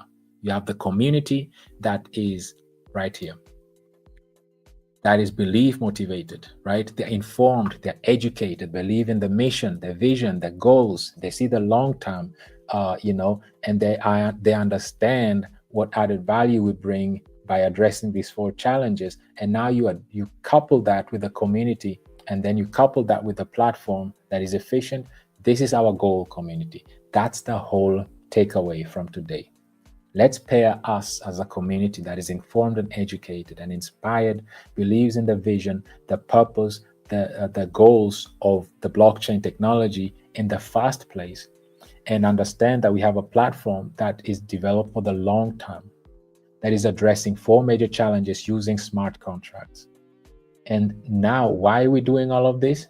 Because all this money that we see, all these billions of dollars, at the end of the day, Larry Fink says, are just stepping stones to tokenization. And where is the tokenization taking place? Ethereum remains the dominant blockchain for what? Tokenized treasury issues, right? And this is where it's going to head. It's just a small, only 3 billion. And keep in mind, derivatives market is over 1 quadrillion. So imagine all the liquidity that is coming to Ethereum. And if your ecosystem, your platform is not developed to accumulate all of that, how are you going to be sustainable? How are you going to be efficient? And how are you going to address and accommodate your community if you don't do that, right? It will just be not efficient and sustainable. So community, this is it for today. I hope, let me share my screen again. I hope today's session was informative and educational, and I hope the message came across, community. Like we say, knowledge is power, and how can we appreciate our ecosystem if we're not informed about our current monetary system, how money works, how the economy works, and so on and so forth. And also to highlight on, let's not just jump on everything and celebrate everything that we read on Twitter, but let's question it. Let's look at it for what it really is and understand that all the Bitcoiners that are celebrating that Larry Fink and it's BlackRock IBIT Bitcoin ETF, none of that, not a penny of it is going to the Bitcoin blockchain. As a matter of fact, it's all staying over the counter. It's being traded over the counter, right, through ETFs. And the owner of the assets of ETF is none other than JPMorgan, like we saw. And JPMorgan is notorious for manipulating commodities, right? And they own already 90% of all ETF, the goals that is backing the ETFs, right? They own all of it. Custody, they also custody them. And they're doing the same thing now with Bitcoin, right? So the only reason they can do that with Bitcoin is because Bitcoin didn't solve these 4 challenges. And this is why now they're starting to fix things. This is why they turned into BOS, Bitcoin operating system. They're trying to, collect liquidity. They try to be efficient with their volume. They try to incentivize the community and so on and so forth. But that's the name of the game, is build something right from the very start. Put your community's better interests at heart. Ensure that you incentivize them with efficiency and sustainable ecosystem. So let's go through your comments. Let's go through your feedbacks here, community. Queen Lati says, greetings, Bullrun family. Another exciting opportunity to be taught about crypto and be empowered. Cruise with us, Brother Steve, till we reach our destination. Thank you, Queen Mom. You are the best mother. Thank you so much for your warm and kind words. Queen Lati, you are very much appreciated. I hope you and yours are doing great. We appreciate you in the community very, very much. Thank you for your feedback as well. Queen Mel says, another Thursday of learning. Happy Thursday to you, Queen Mel. Happy to see you all the time in the community. Queen Nosy says ecosystem. That's the way to go. Thank you. You are one and only brother, our one and only brother Steve, our Queen Mother. You are the best mother ever. Thank you to our Zoom operator, Queen Val. You are the best. Thank you so much, Queen Nosy. You are just the best as well. And we appreciate you very, very much for your contributions. Thank you for being such an active member in the community. And we appreciate you very much. Queen Aloshi says, greetings, Bullrun family. We thank God for this opportunity in the crypto world. I thank God for the gift of Steve.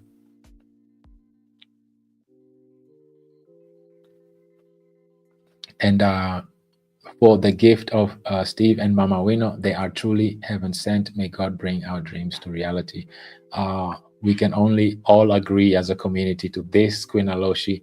And as we progress and as things are lining up in the regulatory aspect, in the markets, in the industry, things are going well for us. And we all aim to be where we want to be using this blockchain technology as a vehicle efficiently and sustainably, like we've been discussing. So we all rally behind your what you just said, community, Queen Aloshi. Uncle George says, greetings to Steve, Mama Wino, and all Bullrun community. We are tuning in to benefit from today's topic, incentives rule. Our ecosystem stands out with its strong fundamentals. Let's hold tight. Beautifully said, Uncle George. And there's nothing more to add. You've said it all already. There's really nothing more to add on my side. Beautifully said. Thank you very much, Uncle George, for your input. Very much appreciated. Queen Tomeletso says, good evening, our developer brother Steve, Queen Mother Wino, and the Bullrun family. Welcome and good evening to you too, Queen Tomeletso. You're very much appreciated for participating today. Queen Patricia says, good evening, family. It's good to be here again, to be empowered. Thank you, Steve, for your continued dedication. Stay protected and blessed always. Thank you so much, Queen Patricia. May you also stay blessed always, you and yours. Thank you for your participation, for your input as well. Queen Cool says, evening, Bullrun community. Good evening back to you as well. Queen Maruta, Nancy says, hello, Bullrun community. Longing for more knowledge tonight, more education, more information and empowerment. Looking forward to making history this Bullrun season. Thank you, Steve, for all. Thank you, too, for always participating. Thank you for being part of this community. Thank you for your positive energy and your participation, your consistency. And this cycle is going to be a very unique one. It's beautiful to be part of this, and it's beautiful to be part of this community. And we're all just adding value in our own different ways, individually and collectively. And this is how we'll achieve and get to where we need to get. Queen Blessing says, evening family, Mr. Steve, our Queen Mother, Mama Wino. I always thank God to be part of this amazing crypto family. Can't wait for incentives rule. Absolutely. And like we said, our incentives are all based on fundamentals, right? If you focus on price going up and down, that's for the short term, right? But if you focus on the long-term fundamentals, that's what will push us forward, because as we know, this technology is not going anywhere. In our last community event, we talked about the telephone technology that was actually invented and patented 150 years ago. And just 18 years ago, so it took 130 years until the iPhone 1 came out, after the technology was out already. But this just to show how early we are, because the blockchain technology is just 16 years old. How young is that? So we are really early, and you have to do things the right way from the very start. The only way to do that is to be informed and educated, and to understand the industry, analyze it, and then understand the core cryptocurrencies as well: Bitcoin, Ethereum, stablecoins, Binance, and the community tokens. Look at them. Look at what they do right. Adopt it. Look at the challenges. What are they struggling with? Find solutions for it, right? And this is how you do it. And if you do it right the right time, you don't have to go back and start to copy other things. You don't have to go from being strictly a store of value and a fast mover like Bitcoin to now slowly become Ethereum by having like a Bitcoin operating system, right? Or you don't have to now migrate after 7 years on Ethereum and become your own layer 2 blockchain like Uniswap, right? And so on and so forth. Even Ethereum moved from proof of work to proof of stake. So just keep shifting, moving, changing, right? But if you try to do it the right way by placing the community's best interests at heart from the very beginning and addressing these key challenges from the start, then you can just focus now on the network effect, right? By just growing the community. And as the community grows, the network effect kicks in because now you're addressing these 4 challenges that bring efficiency and sustainability to the ecosystem. That's the best way to approach it. Especially the timing is perfect because this is our first bull cycle that we're actually getting in. We have 2 years of bear market behind us. So we are battle tested, right? We have a track record. We have the hardest part is behind us. We have a proof of concept. So it's great that we can go through this as a community, and we're looking forward to all of this.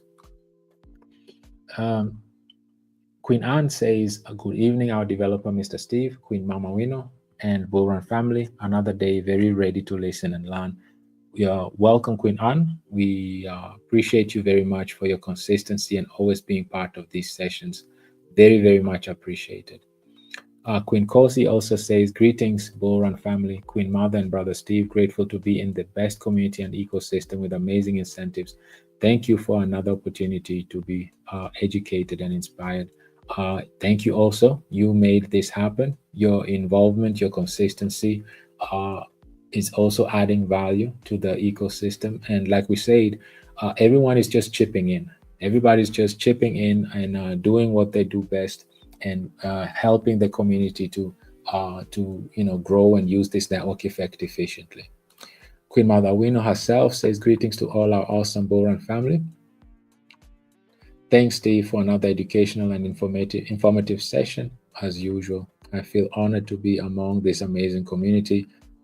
Beautifully said, Mom. I just feel just as humbled and honored to be part of this community as well. Community, you see how you are very much appreciated. My brother, great brother Theo says, greetings, my great brother Steve, dearest great Queen Mama Wino, and my wonderful BRL family. I pray that you and yours are all well. Looking forward to another historic session with you all. Let's go. Greetings to you too, great brother Theo. I hope you and yours are doing fantastic. It's always a pleasure to see you in the community. Queen Sheila says, good evening, Steve. Your continued support to us is such an honor. Thank you very much, and be blessed beyond measure. You are a lifesaver, and we really appreciate what you're doing. Thank you so much for your very, very kind words, Queen Sheila. We always say that we can't be sitting around waiting for things to happen to us, right? Because we can pave the road and do things on our own, right?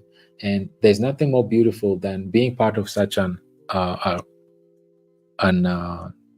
cutting edge technology, and we have to take advantage of this.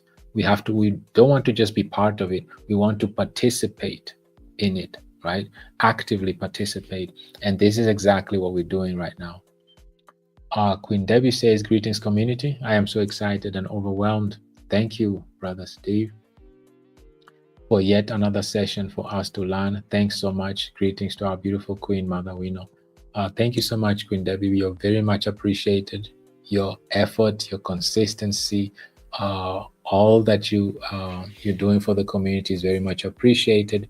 It's just an honor to really be part of this amazing community. And also on Sundays, the leadership steps that you take, you're very much appreciated, along with, of course, all the queens and all the kings that are also doing or chipping in and being part of this ecosystem and community.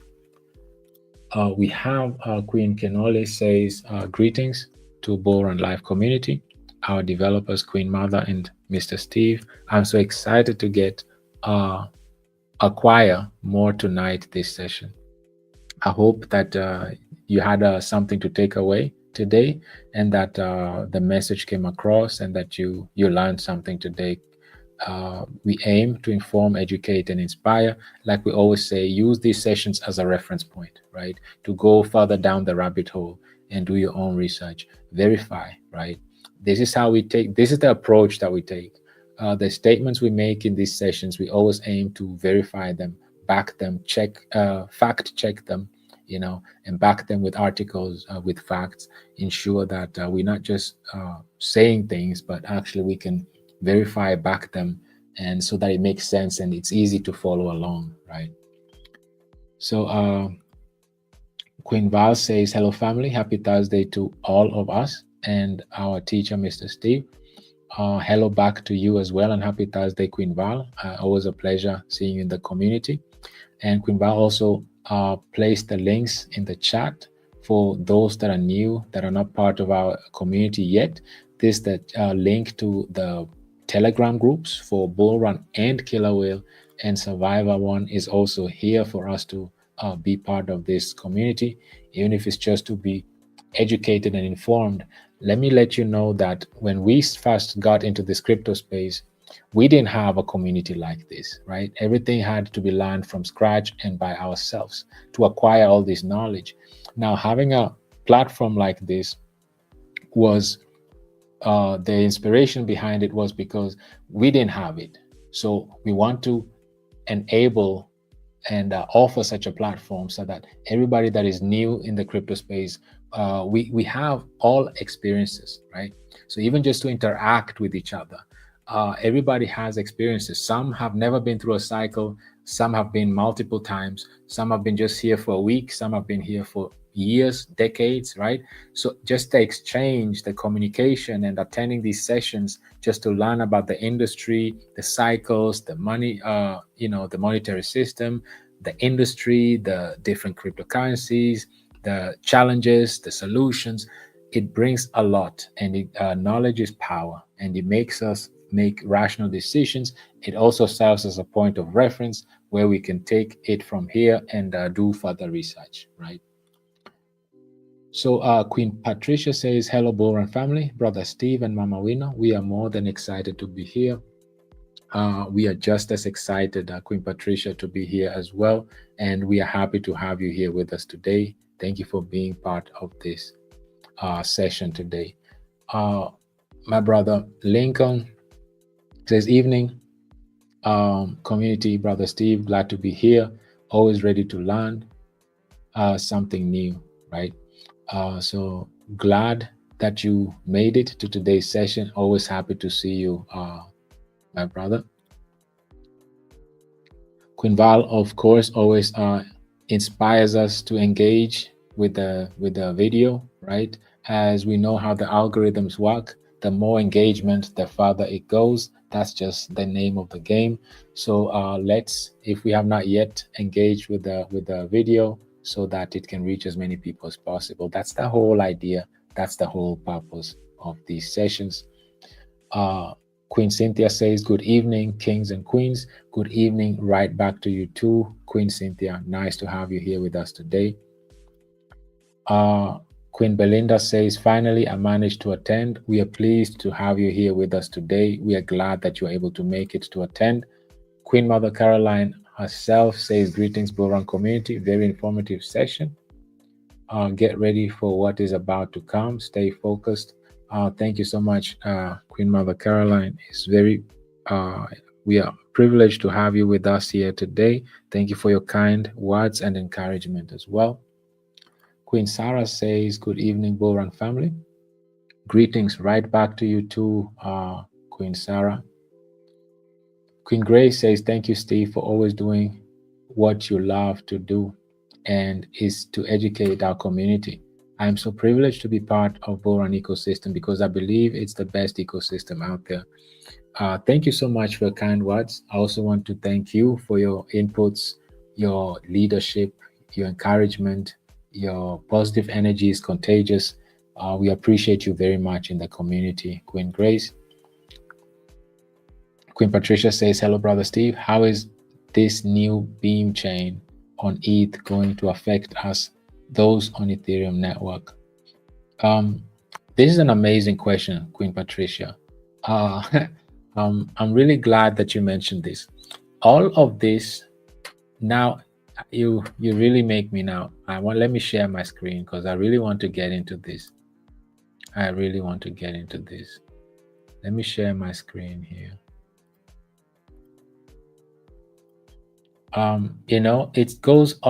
It's all related to this, right? Remember how we've been talking. Today's session just really summarizes this, right? There's a tweet that I'm not sure if I can find it. Let me see.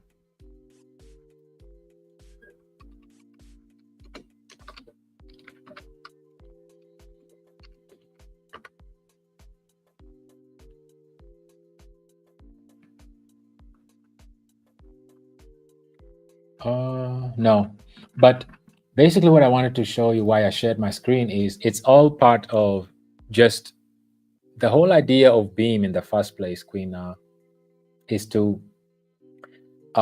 align interests, address these challenges. It's all about addressing challenges. So for us, what it will do, it's just making Ethereum more attractive. And all of the changes that are being made based on the Beam is not on the application layer. It's in the background. So this is all with reshifting how staking Ethereum, bringing efficiency, its usability, scalability. It's all about improvements, Queen. It's all about improvements, like we've been talking about. If you don't build something the right way from the very beginning, and this is not just a Beam, we see how Bitcoin is also redefining themselves, right? They're redefining themselves after 16 years, right? We saw Uniswap, they're redefining themselves as well by jumping on their own blockchain as well.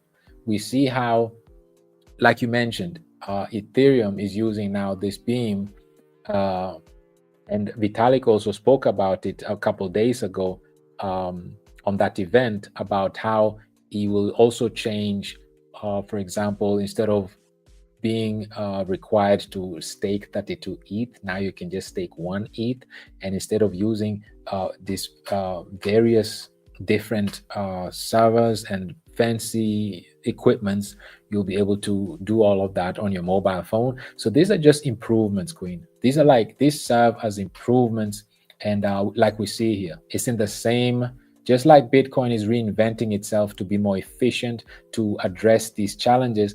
This is why we always say you have to be steps ahead. Remember how we say, like, for example, the Swiss are always 10 steps ahead of the world? So they've been having this bank for 3-4 years. It's the first digital bank, and it's a global bank in the world.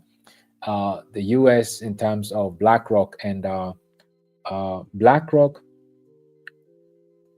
Circle wants to be exactly what Sigmund already is, right? And so forth. And also, like UBS, last time we saw, UBS is 2-in-1. They're an asset manager and a public bank at the same time, and they can custody as well, right? So they are what BlackRock, JPMorgan, and currently Coinbase are in one. So this is why, what am I saying with this? To answer your question, you have to be steps ahead. And if you are steps ahead, you don't have to reinvent yourself after 16 years of head start. Now you're losing that first mover advantage by looking back and trying to become Ethereum when you had that first mover advantage, 16 years head start, right? Actually, it was 6 years head start. So these, like the Beam, Ethereum is just reinventing itself as well. They just want to be more efficient, more scalable, offer better incentives for the nodes stakers and for the community as well, right? It's just about improvement. And this is what it's all about. So it's not just Ethereum with the Beam. It's also, like we discussed today, it's Bitcoin. They're reinventing themselves. Like we saw Uniswap, they're reinventing themselves.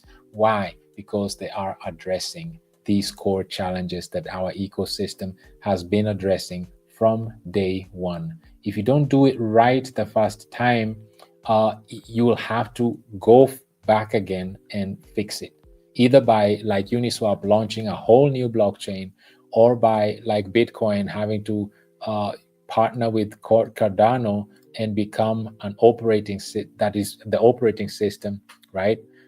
Making Bitcoin a smart contract. Who would ever imagine that Bitcoin will copy Ethereum to become a smart contract operating system? All these years, they've been talking about how Ethereum made a mistake. Why did they change from proof of work to proof of stake? So on and so forth. Now they're doing exactly the same thing. Why? Just like Beam is just to reinvent yourself, be more efficient, have incentives, be sustainable, be efficient. That's what it's about, Queen. I'm glad you mentioned that. I'm glad you brought up that question, because it's just part of today's session, just like we've been discussing. It's just to be more efficient, address the core challenges.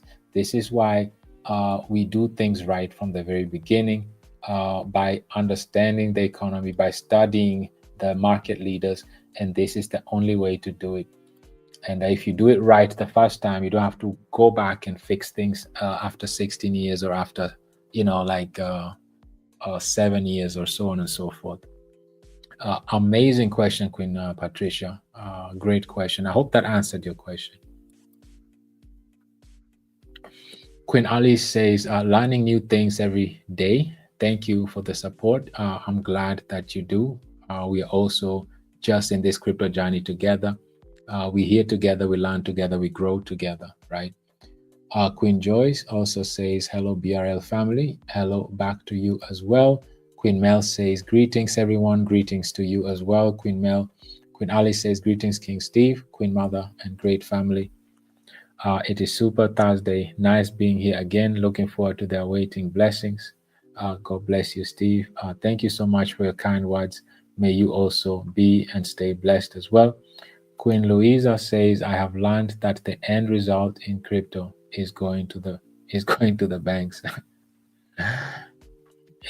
Crypto is going to the banks. I hope you took away more than this, Queen. It's just that the custody is going to the banks, right? That's if you choose the route of institutions. That's what happens if you didn't think of these things, right? So the only way to provide more liquidity for, let me share this again. I really want to bring this point home.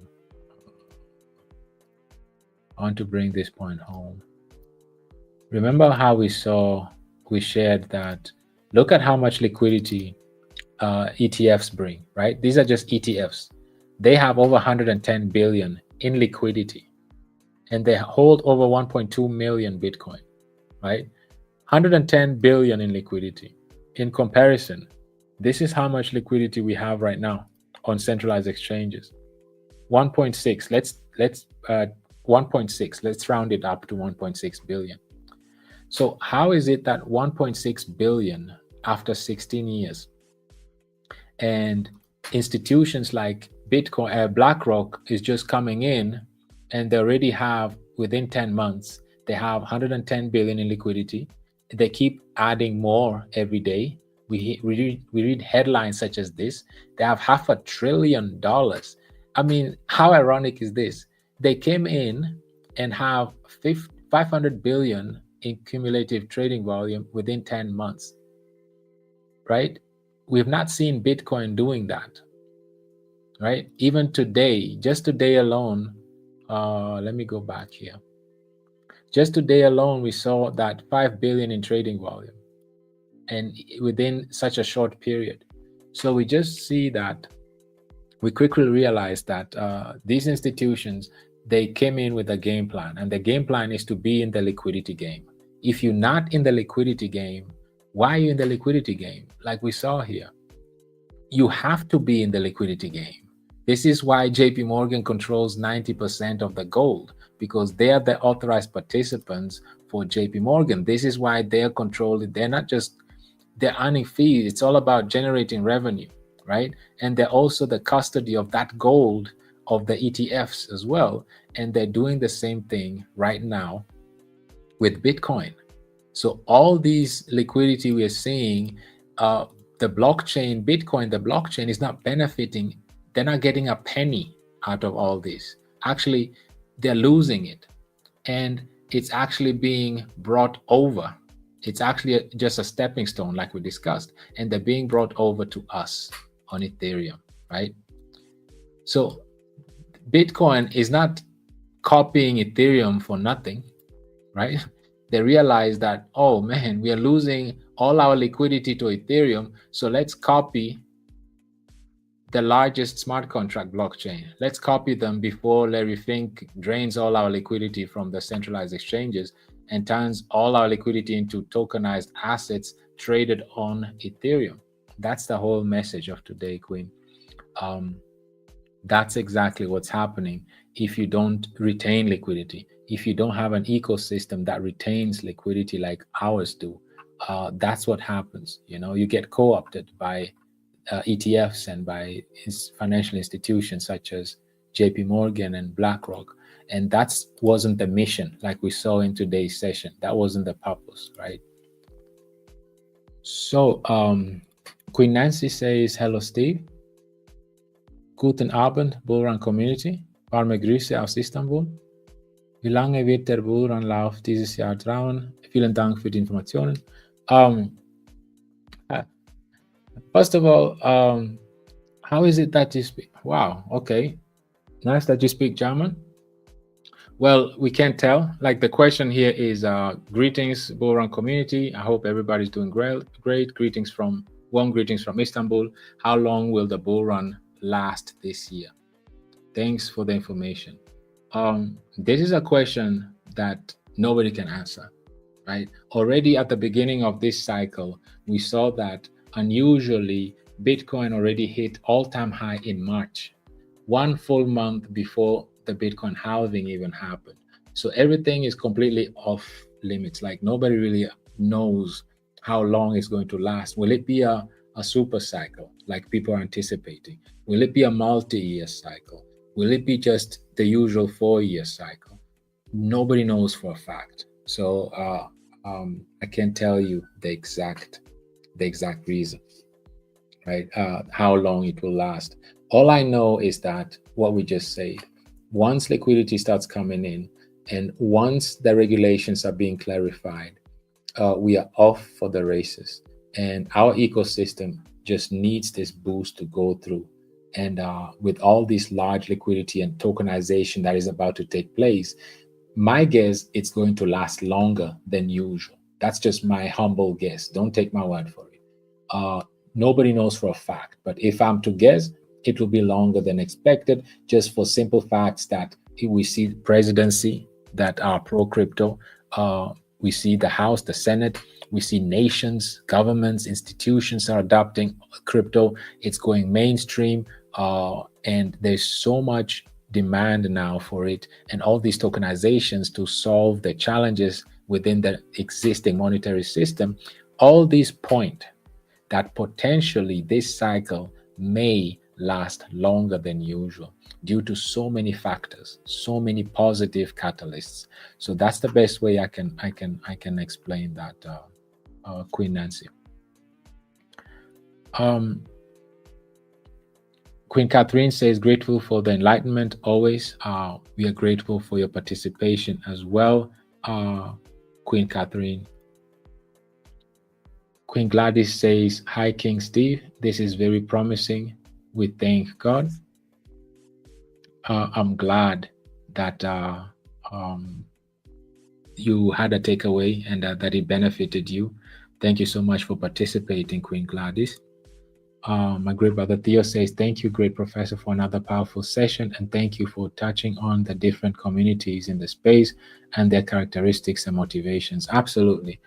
We always like to verify, we always like to check, and to make examples, right? Because we are very visual individuals. Humans are very visual, and it helps us to understand things much easier if we can, add some visuals to it.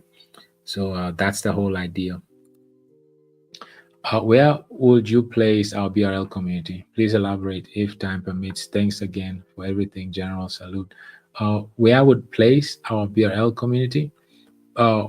We've been seeing the growth by the community. We've been going through a 2-year bear market. we came out of it as a community, and we've been growing consistently, organically. We've been growing based on information education. We've been consistent. So all of that speaks for us as a community, and what the future brings, we are yet to see. But as of now, we are a very committed, dedicated community that is highly informed, motivated, dedicated, and educated. And we all have the same vision, goals, mission, and that is to remain decentralized, to have control of our assets, our wallets, and also to ensure that we we've come so far, and this is what we've been all waiting for years. Finally, we are here. This is to bring us the peace, the calm that we need right now, because there's so many hectics and emotions going on right now, and people are making last minute shifts, and this is how you can lose your position. You've been patient for so long. Now you're starting to be impatient, and then all of a sudden you're making the moves that might affect you, right? So these sessions just serve as a point of reference to just give us like some sort of a guidance of where we stand as an industry and as a community. And it's not about just uh, who is doing good, who is doing bad, or this is good, this is wrong. It's not about right or wrong. It's just about calling things out for what they are. And then based on the information, let's individually make our own choices, right? We are all adults here. We all make our individual choices. No one here is a financial advisor. No one here knows it all, right? We are just here to state the facts, how it is, and then take it from there as a community, right? Use it as a reference point, take it from there, make your educated and informed decisions yourselves, right? We are not financial advisors here. We're just here to inform and educate, and the choice is everybody individually to make, right? That's the beauty of a community. So that's where we stand. That's our place as a BRL community, brother Theo. Queen Viola says, "Hi, kings and queens. I'm honored to be part of this ecosystem." So are we. We are very honored to be part of this ecosystem as well. Nice to have you here with us today. Pound that like and smash that subscribe button. Absolutely. Let's ensure that we engage with the video. It's very, very important for us to engage with it, as it will reach as many people as possible. The reason I ask is that you've shown that many successful projects have a massive community but lack a sustainable ecosystem. Absolutely, absolutely. Now I understand. Now I didn't read this other. Let me read this too, just to be sure. We are blessed with by far the best ecosystem. So just wanted to hear from you what we as a community need to continue to be doing in order to make the most out of the platform. Thanks again, great one. What we've been always doing, right? We just keep doing what we've been doing, and this has helped us massively. What have we been doing? Being consistently attending these community events. We have 4 of them in a week. Like we said, today, Thursday on YouTube, Saturday on Telegram, Sunday with the Queens, Monday on Twitter Space, and we do this week in, week out, right? And we've been doing this for the last 15 months consistently, non-stop, week in, week out, right? Why are we doing this? Not because we like to hear our voices, but rather because we want to make available a platform where individuals that are brand new in the ecosystem, or in the industry rather, can have a broad understanding of what this industry is all about. Things that we don't really get to know when we join this industry. So these are things that we didn't have when we joined. So we're offering it free education, or a free point of reference where you can at least start your crypto journey and go from there. But at least you're getting fed, you have the basic understanding, you know that what we need to know this. As crypto enthusiasts, we owe it to ourselves to be very informed. We have to be the most informed asset class, actually. in the industry, because we are directly or indirectly affected by so many things, not just geopolitics, macroeconomic, but also on, we zoom in on an industry level. So many regulations are changing all the time, are still coming, and we are affected by that, right? We have to understand what's the industry about. What is the, first of all, you have to know what the monetary system is like, our current financial system, what money is like. You need to understand so many things, and before you can appreciate the industry, the technology, and the ecosystem that we have, right? This is why we always educate on such a broad spectrum, so that we always make vivid examples so that we can really follow along easily. So as far as our community, I'm really humbled. Like Mom already said, we are very humbled to be part of this ecosystem, because we are growing organically. That's the key, organic, slow and steady. And we are focusing more on fundamentals. That's our aim, is fundamentals. There are two groups, right? Two crypto groups, like we've been discussing today. And we are the group that is motivated by the fundamentals. That's our motivation, fundamentals, right? If you focus on fundamentals, which is long term, and because we are using fundamentals, which is addressing the four challenges, the network effect will be the biggest. Because there's no point of not, if you don't have fundamentals, your network effect will just go up based on the money supply, and after the money starts drying up, it goes right back down again, right? But you want to go beyond the bull cycle. You want to be efficient, sustainable for the long term. And this is why our ecosystem is different, and we focus on fundamentals, on tokenomics. And the people that are here are based on belief, motivation, the vision, the goal, the fundamentals. That's what we focus on. And this is why we attract a whole different crowd, right? This is why we are so growing steadily, slowly but steadily.